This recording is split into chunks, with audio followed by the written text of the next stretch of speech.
Cinta itu buta. Di dalam syair Imam Abdullah bin Alwi al-Haddad, fasyaribul hamri yafhu ba'da sakratuhu. Orang yang cinta, orang yang namanya mabuk minum minuman khamar, setelah dia mabuk udah sadar tuh dia tuh, dan apa yang dia lakuin lupa, kebelakangannya lupa. Tapi kalau orang yang udah mabuk cinta, wasyaribul hubbi tulil umri sakrano, orang yang udah minum nikmatnya cinta sampai mati akan menambahkan rasa cinta dan terus dalam keadaan mabuk dengan cintanya. Betul? Gorma romantis orangnya. Soalnya zaman sekarang ngomongin cinta itu lebih masuk ke dalam otak sama ke hati dibanding suruh rukun wudu. Ayo Kiai, jujur, bener nggak? Urusan cinta ya otodidak, bib. Itu mah berjalan sendiri. Yang namanya cinta harus ada pengorbanan, betul? Bagaimana cintanya Nabi kepada kita? Pengorbanan dari awal lahir sampai yaumil qiyamah, pengorbanan semuanya untuk umat Nabi Muhammad SAW. Sampai diabadikan di dalam Al-Quran, laqad ja'akum rasulun min anfusikum azizun alaihi ma anittum harisun alaikum bil mu'minina raufur. Akan datang kepada kalian seorang rasul utusan Allah, sama seperti kalian, bagian golongan manusia, memiliki rahman, memiliki rahim, punya kasih sayang yang begitu besar, namun beban umatnya dipikul sampai yaumil qiyamah. Beban umat dipikul, kita beban hidup kita sendiri aja udah males, belum ujian dalam hidup nih. Tapi ingat-ingat nih, ada ujian, ada azab ya, ada ujian, ada. Buat orang yang ujian, mereka yang punya kelas, orang sekolah punya kelas, ada ujiannya kan, ada tingkat kenaikan kan. Kalau dia bagus, nilainya bagus, bisa naik ke, kalau dia lulus dalam ujiannya. Kalau orang yang nggak mungkin sekolah, orang nggak sekolah, mungkin nggak ada ujian, mungkin naik kelas, nggak mungkin. Nih hidup kita nih kadang kita lupa nih. Nih saya cuma sekedar ngingetin. Ada orang kalau kita tanya, kita tahu nih orang ibadahnya males, ogah, ngaji nggak mau, baca Quran enggak. Begitu datang ketemu kita, ujian besar sekali. Sampaiin nama dia, itu bukan ujian tong, itu azab baru di dunia. Kalau orang nggak ibadah, azab namanya. Tapi kalau orang yang ibadah, itu adalah ujian. Setiap ujian berarti Allah ingin mengangkat derajat kita di sisinya. Alhamdulillah. Enak kan? Enak gak jadi umat Nabi? Gue mah ogah ujian mulu. Ujian dalam hidup ini gimana cara hindarinnya? Yang pertama harus sabar, betul? Bagaimana caranya? Tapi jangan pernah minta doanya, ya Allah berikan tambah kesabaran buat diri hamba. Jangan. Ujian terus menerus loh. Katanya minta sabar. Ujian lagi, ujian lagi, ujian. Minta, ya Allah, setiap kali permasalahan dalam hidupku, jadikan itu pelajaran dalam hidupku, sehingga aku dapat menyelesaikan dengan makin dekat kepadamu. Itu mintanya. Ya Allah tambahin kesabaran, besok diuji lagi lebih parah. Ya Allah kok nggak tambah aja. Salah doanya. Nih salah doa ada di zaman Nabi SAW. Saat itu ada sahabat Nabi SAW, beliau 3 bulan Nabi nggak ketemu sama beliau. Setiap taklim ada, setiap duduk taklim ada. Ditanya kemana fulan, badannya kekor bagus, nggak kayak gue, kecil, kurus, hidup lagi. Senang amat lo tawanya. Tapi nggak apa-apa, gue punya kelebihan, hidung gue mancung, ganteng. Hadirin al-hadirat rahimakumullah. Saat dimana Allah subhanahu wa ta'ala telah menunjukkan kemuliaan Nabi Muhammad SAW, Nabi ini nerima beban kita dari mulai lahir. Di dalam Rawi Ad-Diba dijelaskan Nabi SAW saat terlahir ke dunia.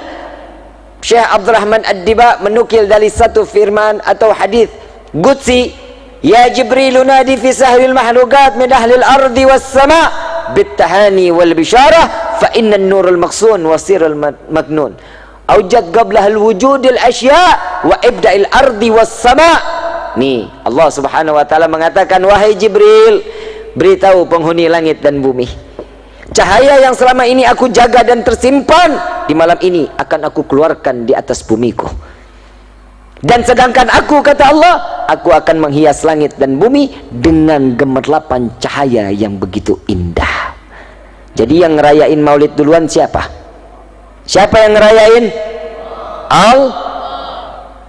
Terus ada yang bilang, jadi buat apa sih ngerayain maulid? Ngaji lo di pohon bambu, makanya ngaji. Di dalam Al-Quran ada sejarah. Di dalam Al-Quran ada sejarah apa enggak? Berarti sejarah dengan kita membaca Al-Quran sama enggak tingkatannya? Kita tahu Fir'aun, Al-Quran. Kita tahu Nabi Ibrahim yang ngebangun Ka'bah, ada di dalam Al-Quran. Kita tahu anjing yang boleh masuk surga, ada di dalam Al-Quran. Kita tahu mana yang halal, kita tahu mana yang haram, zakat wajib, salat 5 waktu wajib, haji jika mampu diberikan kewajiban, semuanya dari Quran. Semuanya ada peristiwa di dalam sejarahnya. Sama begitu pula Maulidun Nabi Muhammad sallallahu alaihi wasallam. Kita begini ini karena kita telah diajarkan oleh Allah untuk memuliakan dan mengagungkan Nabi Muhammad. Dari mana, Bib? Emang Allah mengagungkan? Ya udah dong, udah cukup kalau Allah udah mengagungkan dan memuliakan Nabi. Nah, ini perlu dijawab nggak nih? Perlu dijawab?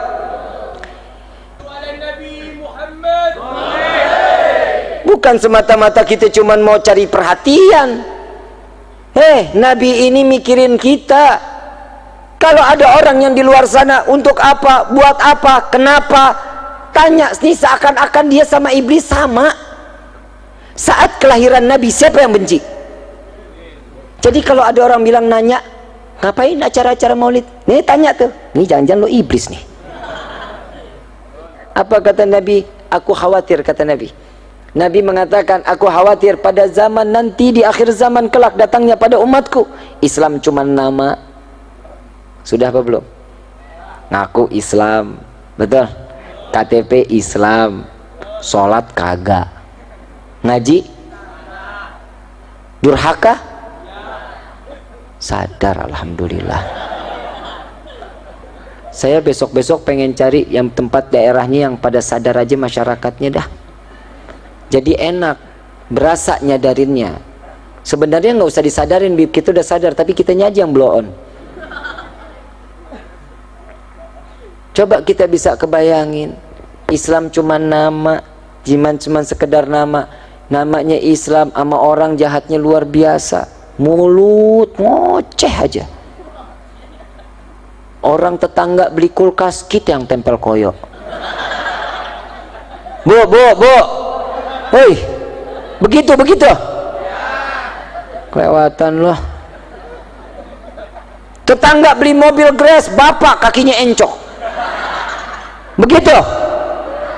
Mudah-mudahan di sini mah orang-orang soleh-soleha semuanya. Saya nggak ngelihat ada keburukan di mukanya nih. Kalau kita ditampakin keburukan, waduh, benjol sono, benjol sini. Insya Allah, Allah baik sama kita ya, baik. Tapi kita nggak pernah baik sama Allah, betul? Udah numpang di bumi. Kalau kita satu kali sholat Allah murka, kita diusir dari bumi, mau kemana loh? Ya udah, Bib, saya pindah ke dalam tanah. Emang tanah punya siapa? Bapak loh, punya Allah. Ya udah, Bib, saya beli pesawat, saya naik ke atas bulan. Bulan punya siapa? Ya udah, Bib, saya tinggal di matahari. Buleng-buleng loh. Matahari punya siapa? Ya udah, Bib, saya tinggal di neraka. Neraka punya siapa? Kalau Allah sudah turunkan murka kepada setiap hamba, selesai hidup loh. Jangan main-main. Untuk masalah sholat nggak ada kata tawar menawar. Untuk sholat wajib, hukumnya wajib, nggak bisa jadi haram, nggak bisa jadi mubah, nggak bisa jadi sunnah. 1 tambah 1 sama dengan, bisa jadi 3. Kenapa? Ya sudah hukumnya, Bib. Begitupun Al-Quran, begitupun sholat kita, nggak bisa kita rubah. Kalau yang udah namanya sudah ketentuan Allah, ini maktub, nggak bisa dirubah, udah nggak bisa. Laki, ini udah maktubnya jadi laki. perempuan udah maktubnya, nggak boleh dirubah. Kenapa? Ini udah kodratnya. Kalau yang namanya takdir bisa dirubah, kalau namanya kodrat nggak bisa dirubah. Kalau takdir, bapak kita contoh, bapak kita seorang petani, bapak kita nyari duit, ibu kita cuman ibu rumah tangga, mungkin kulit cuci, nyari rezeki buat ngedidik anak-anaknya biar menjadi anak yang berguna, manfaat dunia wal akhirah. Bisa dijadiin sebagai anak nih, pengen ini anak jadi insinyur, mungkin ini anak pengen terus sampai kuliah-kuliah, nggak pengen jadi kayak bapaknya, nggak pengen jadi kayak ibunya. Begitu ini anak sekolah selesai, takdir berubah, ini anak jadi seorang miliuner, ini anak punya jabatan, bisa menghidupkan keluarga, mengangkat derajat orang tua. Ini takdir yang bisa dirubah kalau kita punya mau. Alhamdulillah nih di Kuningan kan ada majlis ya, ada majlis Rasulullah Jalsatul Itsnain, majlis Rasulullah sallallahu alaihi wasallam. Hadir dong, mau nggak hadir?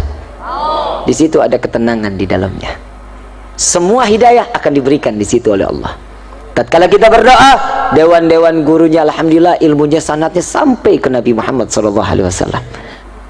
Dan Nabi di sini sallallahu alaihi wasallam dikatakan di dalam satu riwayat pula, Nabi ini manusia yang akhlaknya paling mulia. Tahu akhlaknya Nabi? Udah pernah dengar kisahnya akhlaknya Nabi? Udah? Ada satu nenek, ini nenek-nenek lagi yang ngomong ini. Ada nenek-nenek tua Yahudi, tiap pagi kerjaannya ngeludahin orang. Yang orang tersebut Nabi Muhammad SAW.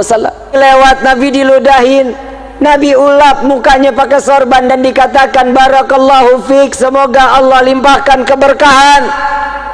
Dengan senyuman Nabi lontarkan. Besoknya Nabi nggak putar arah, enggak, Nabi lewat lagi, makin dekat jalannya. Makin besoknya lewat, deketin lagi. Sahabat sampai bingung, ya Rasulullah kok demen amat diludahin sih? Apa kata Nabi? Udah bener jauh, kenapa deket? Apa kata Nabi? Aku khawatir tatkala dia sedang mendatangiku, dia kesandung, sakit. Lebih baik aku yang dekat biar dia tidak terlalu jauh meludahkanku, kata Nabi Muhammad SAW. Sallu ala Nabi Muhammad.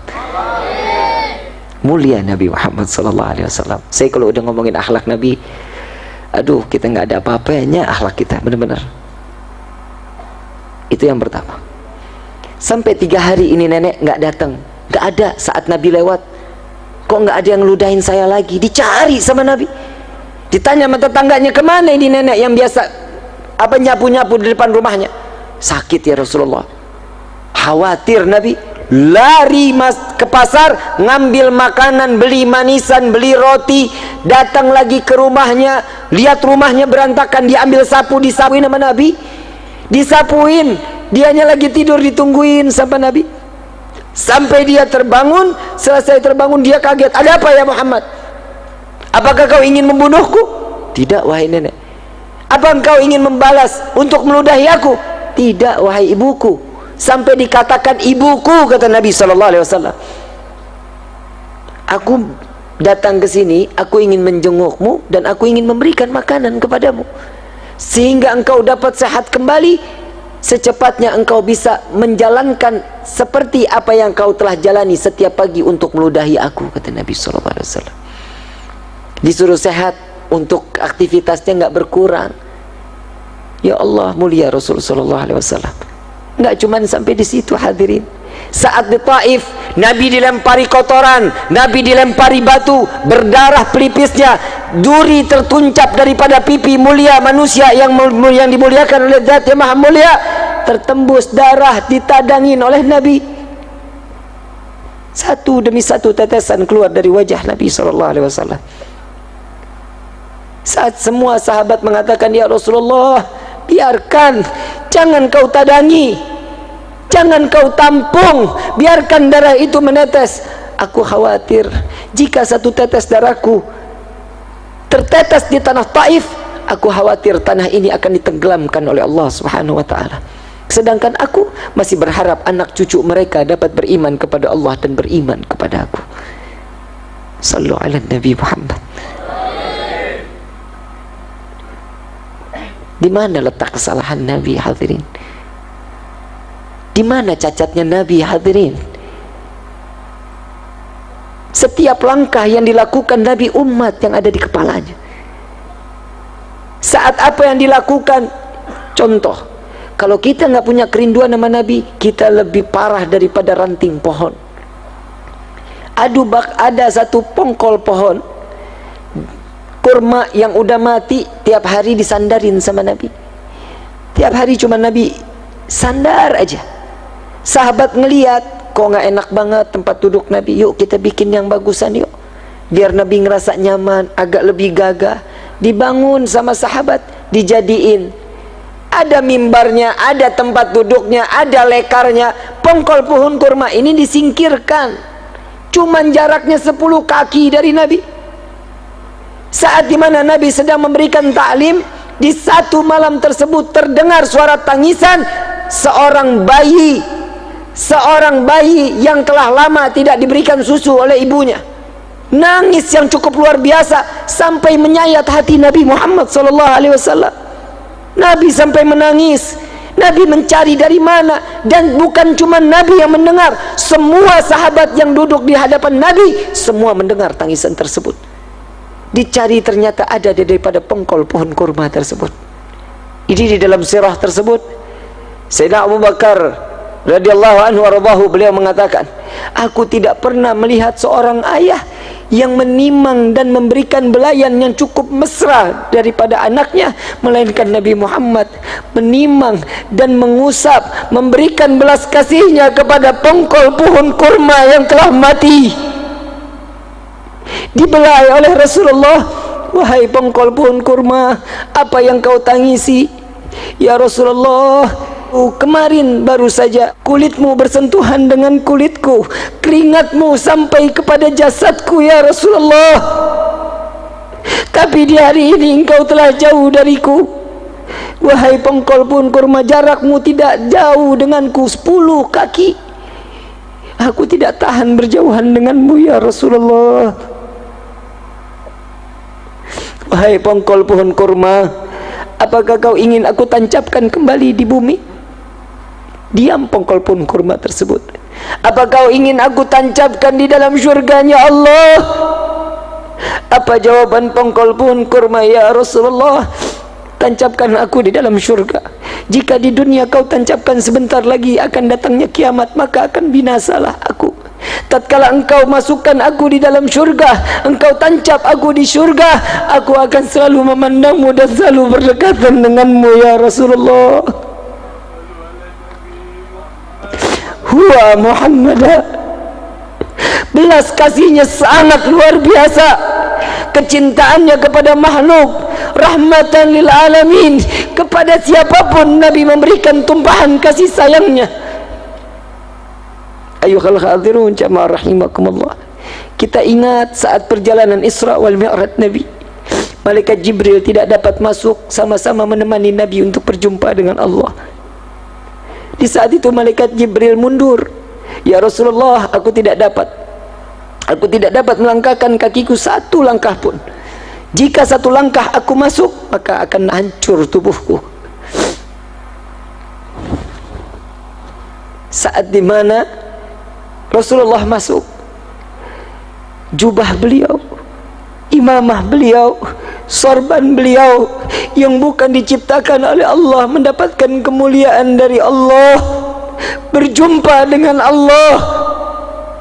Yang lebih teristimewa adalah sendal baginda Nabi Muhammad sallallahu alaihi wasallam yang ada di bawah telapak kaki Nabi.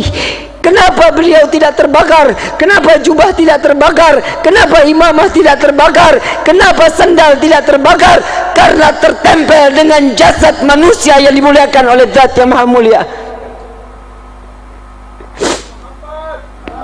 Hadirinul hadirat, kebayangkah kita setiap doa yang dipanjatkan oleh Allah, Allahumma ighfir ummat Muhammad, Allahumma ighfir ummat Muhammad, Allahumma ighfir ummat Muhammad. Kita yang buat dosa, Nabi yang meminta ampun kepada Allah. Kita yang ada di dalam hati, kebayang seandainya kita satu persatu hatinya terletak di dalam hati Nabi, wallahi haram neraka untuk kita. Dekati Nabi Muhammad, cari perhatian dengan Nabi. Andai saja kita seluruh ada di dalam hati Nabi Muhammad, maka akan senang di dunia dan akan senang di akhirat. Ayuhal hadirun jamaah rahimakumullah, kita sama-sama tidak pernah memandang Nabi dalam keadaan langsung. Lebih mulia ular yang memaksa ingin berjumpa dengan Nabi karena dia izin kepada Allah. Saat Sayyidina Abu Bakar dan Rasulullah berada di Jabal Nur, saat itu Rasulullah SAW ingin tertidur karena lelahnya Nabi. Ya Abu Bakar, izinkan aku tertidur di pahamu. Sebelum Nabi masuk ke dalam gua, semua lubang ditutupi. Semua lubang, khawatir ada binatang yang buas menyakiti Nabi Muhammad SAW. Jubah setelah habis, satu lubang yang tidak lagi tertutup. Saat Nabi masuk, Sayyidina Abu Bakar sudah duduk, ditutup oleh kaki Sayyidina Abu Bakar Siddiq radhiyallahu anhu warḍahu. Tatkala Nabi dalam keadaan tertidur, mulai sengatan demi sengatan yang berbisa, di mana sengatan tersebut dari ular padang pasir yang sangat amat berbisa. Biru wajah Sayyidina Abu Bakar, mengeluarkan keringat, tetesan air mata terjatuh di pipi manusia yang dimuliakan oleh Zat yang Maha Mulia. Terbangun Rasulullah, ya Abu Bakar, apakah engkau sakit? Beratnya kepalaku? Tidak ya Rasulullah, kakiku tersengat oleh bisa. Sepertinya ada ular ya Rasulullah. Coba halangi, angkat kakimu. Begitu diangkat terlihat hancur kaki Sayyidina Abu Bakar Siddiq. Sampai di dalam riwayat tulang kaki Sayyidina Abu Bakar terlihat. Logika, ular sekali gigit jalan, tidak akan pernah berulang-ulang kali, tidak. Tapi ular tersebut menghancurkan daging daripada Sayyidina Abu Bakar Siddiq radhiyallahu anhu warḍahu. Dengan mukjizat Nabi, diambil ludah Nabi, diseka daripada luka Sayyidina Abu Bakar Siddiq. Lalu ular ini keluar di hadapan Nabi SAW. Lalu Nabi mendengar. Saat itu Nabi tersenyum, ya Abu Bakar, ular ini tidak ada niat untuk menyakitiku. Dia izin kepada Allah, hanya ingin memandang wajahku. Ular jauh lebih mulia pandangan pernah memandang Nabi Muhammad SAW. Bagaimana dengan kita yang merindukan Nabi? Ini acara seperti ini yang terus mengaitkan kita dengan Nabi Muhammad SAW. Tidak ada makhluk, tidak ada seorang yang dapat menolong kecuali Nabi SAW di dalam Maulid Ad-Diyaul Lami. Ya Rabbi salli ala Muhammad habibika syafi'il musyafa', yang pertolongannya akan diterima dan akan ditolong oleh yang Maha Penolong. Saat kita berbondong-bondong di padang mahsyar, nabi-nabi lain tidak dapat. Nafsi, nafsi, nafsi, nafsi. Dirimu sendiri, dirimu sendiri. Tidak ada yang bisa menahan illa Nabi SAW. Nabi cuma mengatakan, Analaha, Analaha, Analaha, aku yang dapat menolong kalian, aku yang dapat memberikan syafaat kepada kalian. Sehingga Nabi sujud kepada Allah, diangkat, wahai Muhammad kekasihku, angkat. Tidak lagi ada seorang hambaku yang sujud kepada aku di hari ini. Ya Rasul, ya Allah, umat sudah dalam keadaan tersiksa di padang mahsyar, hentikan siksaannya, tolong mereka. Seandainya mereka harus masuk ke dalam neraka, masukkan mereka ke dalam neraka. Harusnya mereka saat penimbangan amal diambil di penimbangan. Saat itu pun apa jawaban Allah? Ya Muhammad, jika engkau meminta tanpa sujud kepadaku, akan aku kabulkan permintaanmu. Sallu ala Nabi Muhammad.